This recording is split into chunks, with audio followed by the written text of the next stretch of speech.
নমস্কার, আয়ুষ মামস কাতার চ্যানেলে আরও একটি নতুন ব্লগে আপনাদের স্বাগত জানাচ্ছি। আমি আছি দীপ্তি রায় আপনাদের সাথে। আজকে আপনাদেরকে নিয়ে আসছি নীল সাগরের মাঝে মানে কর্নিশ।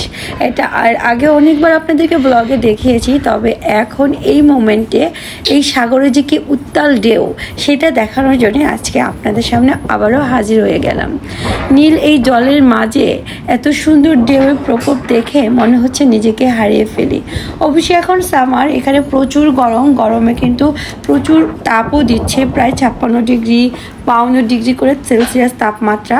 আর বিকেল যখন 4টা থেকে 5টা বাজে তখন সাগরের পাড়ে এই ঢেউগুলো দেখে মন হারিয়ে যায়। তো আমরা কিন্তু ওখানে প্রায় বিকেল 5টার দিকে গিয়েছিলাম, 1 ঘন্টার মতো স্পেন্ড করে চলে আসছি পেরাল কাতারে, কারণ আজকে এখানে ফায়ারওয়ার্ক হবে। আর আজকে তো ফ্রাইডে, এখানে না বিভিন্ন ওকেশনে ফায়ারওয়ার্ক হয়। তো আমি আয়ুষ অশ্নি চলে আসছি ফায়ারওয়ার্ক দেখার জন্য। ওই যে লাইটিংয়ের গন্তব্যস্থানটা দেখতে পাচ্ছেন, এখানেই হবে এখন ফায়ারওয়ার্ক স্টার্ট হবে। তো চলে আসছি এখন বাচ্চাদেরকে নিয়ে। ঈদে তো ফায়ারওয়ার্ক দেখা মিস করে ফেলেছিলাম, জ্যামের কারণে ঢুকতে পারিনি। তো লাকিলি আজকে আমি পেয়ে গেলাম। তো এখন বাচ্চাদেরকে নিয়ে ফায়ারওয়ার্ক এনজয় করব।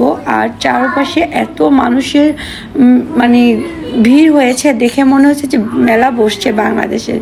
বেসিক্যালি এখানে কোনো মেলাই না, এখানে একটা কনসার্ট হচ্ছে আর কি, লোকাল কনসার্ট কাতারের। আর চারপাশে সব পর্যটকরা চলে আসছে, ট্যুরিস্টরা চলে আসছে ফায়ারওয়ার্ক দেখার জন্য। আর এখানে না একটা সুবিধা হচ্ছে, কখন কোন জায়গায় কোন প্রোগ্রামটা হচ্ছে গুগলে তা দিয়ে দেয়। এবং ফেসবুকেও আমরা পেয়ে যাই, অ্যাডের মাধ্যমে তারা সার্কুলার দিয়ে দেয় যে এই টাইমে এখানে প্রোগ্রামটা হবে।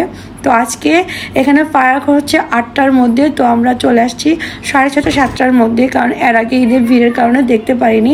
অলমোস্ট ফায়ারওয়ার্ক শুরু হয়ে গিয়েছে, তো চলুন এনজয় করা যাক।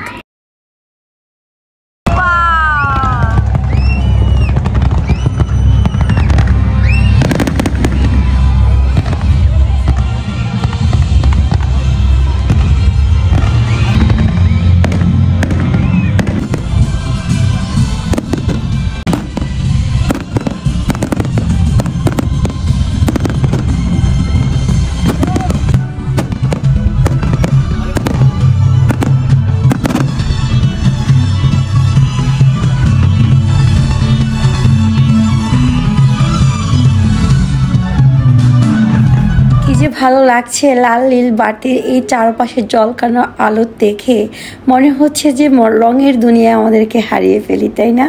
বাচ্চারা তো খুবই খুশি, সাথে আমরাও। মনে হচ্ছে যে সারাদিনের ঘোরাফেরাটা এখন সার্থক হয়েছে। ফায়ারওয়ার্ক দেখে প্রায় 10 মিনিটের মতো ফায়ারওয়ার্ক এখানে শো হয়েছে, অসম্ভব ভালো লাগা। তবে এই কাতারে কিন্তু বাংলাদেশের মতো যে কেউ চাইলে নিজেরা ফায়ারওয়ার্ক করতে পারবেন না বা বাজি ফোটাতে পারবেন না।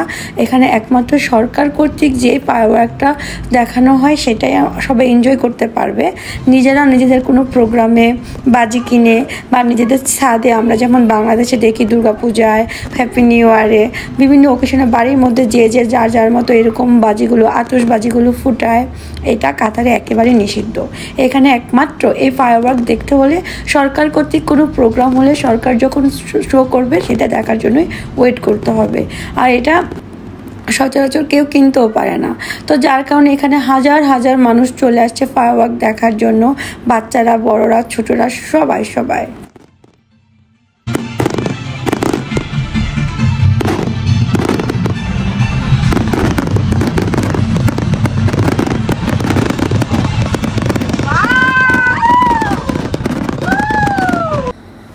এখন প্রায় শেষ ফায়ারওয়ার্ক। আর আকাশ দেখুন, এখনও ধোঁয়াটা রয়ে গিয়েছে, পুরো আকাশ একাকার ধোঁয়াতে।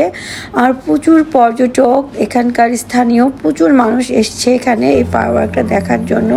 সবাইকে দেখে মনে হচ্ছে সত্যিই যেন আমি এখন বাংলাদেশের কোনো এক মেলাতে আসছি।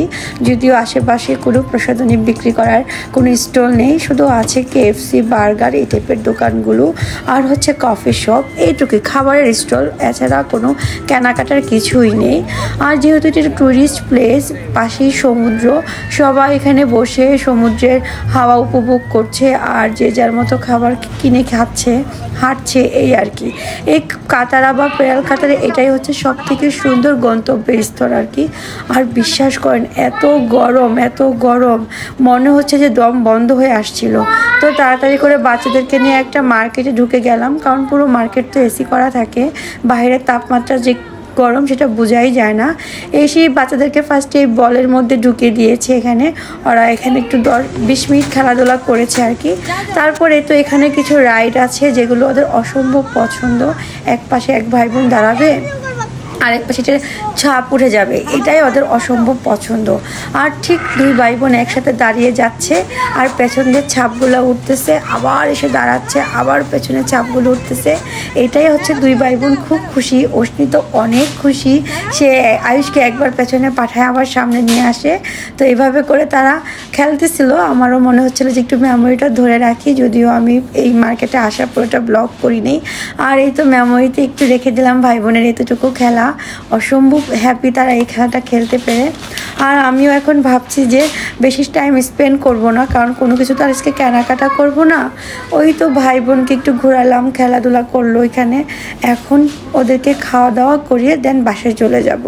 আর সত্যি কথা বলতে আমার এতটা লং টাইম পাওয়ারকে ভিডিও করেছি না, আমার মোবাইলের চার্জ প্রায় শেষ অবধি ছিল, যার কারণে আমি আর ভিডিও করিনি। এখন ছবিগুলো আপনাদের সাথে আপলোড করলাম, ওদের কিছু মেমোরেবল মোমেন্ট, এখানে খেলার, দেন পিৎজা খাওয়ার, এই আর কি। আর এতক্ষণ অবধি যারা আমার বক শুনেছেন, যদি বিরক্ত না হয়ে থাকেন, আপনাদের এতটুকু আনন্দ দিয়ে থাকি, অবশ্যই লাইক করে দিবেন আর পাশে থাকা বেল বাটনটি সাবস্ক্রাইব করে দিবেন। আর যারা আয়ুষ মামস কাতার চ্যানেলের পুরনো দিনের বন্ধু, তাদেরকে জানাই অসংখ্য ধন্যবাদ। আপনাদের সাপোর্ট, আপনাদের ওয়েল উইশের জন্য আজকে আয়ুষ মামস কাতার এখানে। তো আজকের মতো এখানে বিদায়। ভালো থাকবেন, সুস্থ থাকবেন সবাই। আয়ুষ মামস কাতার চ্যানেলের পাশেই থাকবেন।